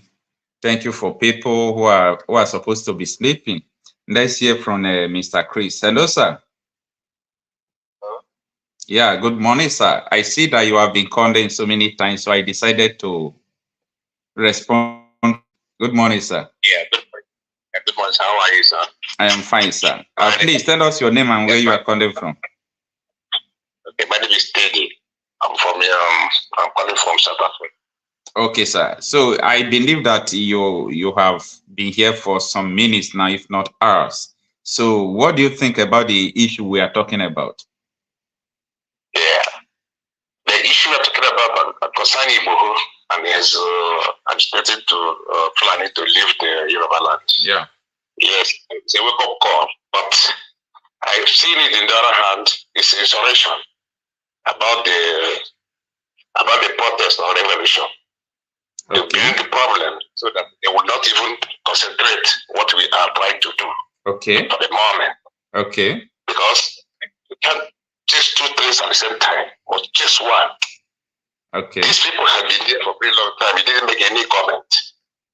At this point in time, we try to get this right. You bring this one out. Look at it very, very well in the other angle. Is it not insurrection to destabilize the plan? That's number one. Number two, I'm going out of Igboho issue. I want to bring Jeffros Danjuma and Gowan, although let Malta Mohammed is dead, to bring the Gowan and Jeffros Danjuma, bring them to book. Let him tell the whole Nigerians why he did not approve the Aburi Accord. Because this is what lead all these things we are seeing today. And all these things, the House Assembly or the Senate, we are trying to say, running around the bush, is the same thing Nnamdi was saying. Now they want to pick it up. So it's very, very unfair if a country doesn't have a direction. Remember, before Tinubu took the seat of the power, people post on the YouTube, we have been seeing it every time, from fire to frying pan. People think it's a joke, and it's come to reality. I warn people about it. I warn them that Tinubu will be worse than Buhari. I said so. Yes. So now, if we want to get this right, this Igboho must stop that thing he's doing. Those people are still in the bush for a very long time. Since he come out, he was keep mute. Now, at the time minute, he brought this thing out. It's an insurrection. But another thing as well, people are saying protests will not stop all these Fulani from killing, all these Heardsmen, from killing, or terrorists, I can call them terrorists, from killing. That him asking them to leave is the best thing, despite we are coming close to a national protest. And some people are also saying that we still have time, that at least before next week, you know, this declaration about them leaving the Yoruba land must have ended before we start talking about the forthcoming revolution. Do you have a different or contrary opinion about that? Yes, let me come to that point. If Igboho mean what he's saying, this take action, not by word. Pushing them from the bush, starting to fight the revolution, we should start from there. Let me tell you in a black and white sheet, I hate Muslim. No, you don't. You don't have to say that. No, you don't. You don't have to say that, sir. When I look at the YouTube, I see how my brothers, my sisters, my mothers have been killed. Uchuku wept, said something. He tried all his best. And some people in this world now, they are saying Uchuku is this or that. No, that man is a man with a heart. It's #1 citizen Igbo people have. When I listen to any time his story, his message, that man needs to be honored. Of course, so many people do honor him, though. So many people do honor him. Yes, what they did to him, or what they did to the Igbo people, is unforgiven. What I mean, that word is unforgiven. If I can be the president of Nigeria tomorrow, I'm telling you, in next 45 minutes or 48 hours, if I see an Hausa man, he's a dead person, I will divide that country one time without even looking back. Enough is enough. These people have told us. Do you know, I stayed in South Africa. I left Nigeria until 1994. I went to Germany. I went to South Korea. From South Korea to Germany. Stay in Germany for long. Come to Nigeria. They seize all my cars. They sell it to Muslims. Then I have to come to South Africa to support the same thing. It's unfair. Very, very unfair. I understand where you are coming from. I understand. It's so painful to recall a sad story like that. So now we all are scattered all over the whole world, looking for food, looking for something. While you have something that can be able to sustain everybody in that country, some group of people make themselves together just to eat the money. Unlike that one they put in Imo State, called the Hope Uzalima,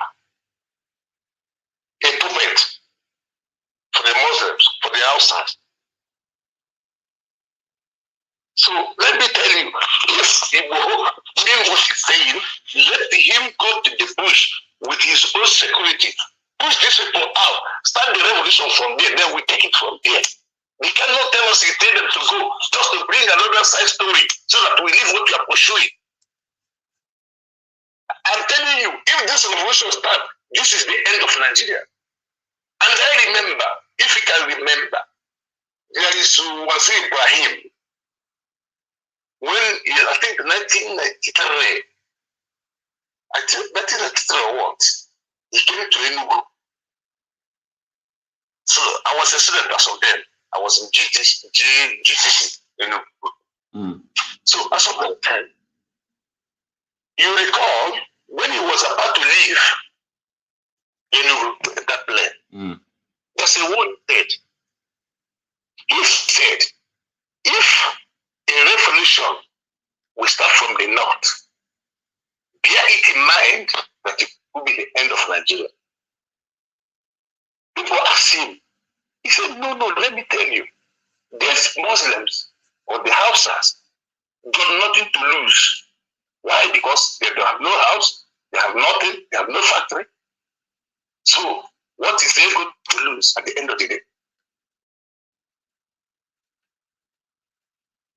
Of which is the truth. So we want them to kick the bucket here. Let's see what's going to happen. No problem, sir. I understand what you are saying. So let's see what is going to happen. If what he said that maybe is just something that he can do in a few days, so I don't see any problem with that because we still have much time before the scheduled protest. Yes, but we have to understand one thing. Let us understand one thing clearly. Clearly. You know, the Yorubas, they are always cunning in everything they're doing. If you don't know it now. I don't know. You know, when you say the Yoruba, you're trying to generalize. Isn't like when you say the Igbos are bad, I don't support that. So I like, you know, identifying people personally instead of generalizing. Some Yorubas, because let me use yeah. Ibancho is a good person, and some of them, and even Showere is a good person. David Honde is a good person. Yeah. But let me tell you something I want to tell you. Remember during the Civil War, Awolo was in the prison. Ochuku released him. Tell him to go and declare for the Dual Republic, so that there were factions, so that we cannot be able to, the whole Nigerians cannot fight with them. Okay. He go. When he go, instead of doing what he agreement with Ojubu to release him, he went there and then the outsiders and everybody, they go and the different that they go, and even Mohammed, that the only way out to punish the Igbo people to don't give them food, embargo on the food. If they eat, they will lose the war. They started doing that. If somebody did good, he betrayed you. Is it right? The same Awolowo is the person who said that every Biafran must be given 20 pounds, irrespective of whatever he or she has. Yeah, we understand all those stories, but sometimes we don't like remembering those stories. Yes, I use it as a phrase. So now, this thing tried to start like Igboho to tell you he was mute for so many months now. He never talked. He never come out to say anything. Now he come out to say you just want the Fulani to go out from their balance, so that people will leave the object and start chasing shadow. That's what it is. The Fulani said the push and the economy going down. People are dying of hunger and the starvation, everything. What is the difference? I understand, sir. I understand. I understand your story. I understand your contribution. You are very right to what you are saying about that. So let's see how it's going to be. Because there is something that everyone is looking up to. Everyone wants a better life. Everyone wants a secure environment. Everyone wants to live in a place where you can say, this is my own. Everyone wants to live in a place where you'll be proud to call that this is my own. Just that people have different and diverse opinion on how to achieve that and so on and so forth. So thank you so much. Thank you so much for your time. Thank you for your contribution and everything. Also, thank you for everyone. Yeah. Thank you for everyone. Thank you, sir. All right. Have a nice day, sir. Thank you, everyone. So we are coming to the end of this program. Please kindly do join us tomorrow. If you have not subscribed to this channel, please kindly do share our videos and always come by for daily updates. In the midnight, I'm talking about 12 a.m. Nigerian time every day. We do come online here to discuss about the state of our nation. So that is the program you are seeing right now. Thank you so much. Dave Taiwo, good morning. Thank you today. Thanks, everyone. So please, I'm expecting us to be here also tomorrow. I understand that some persons are supposed to be working. Yes, it's every day. The Kevins, good morning. Thanks for joining. It's every day. It's a great work. We have a lot of work to do. So it's every day. I believe that we be able to do that for some time before we have a studio. Already we are setting up a studio where we can be transmitting even the pre-recorded videos like this. So thanks everyone for joining, and have a good night.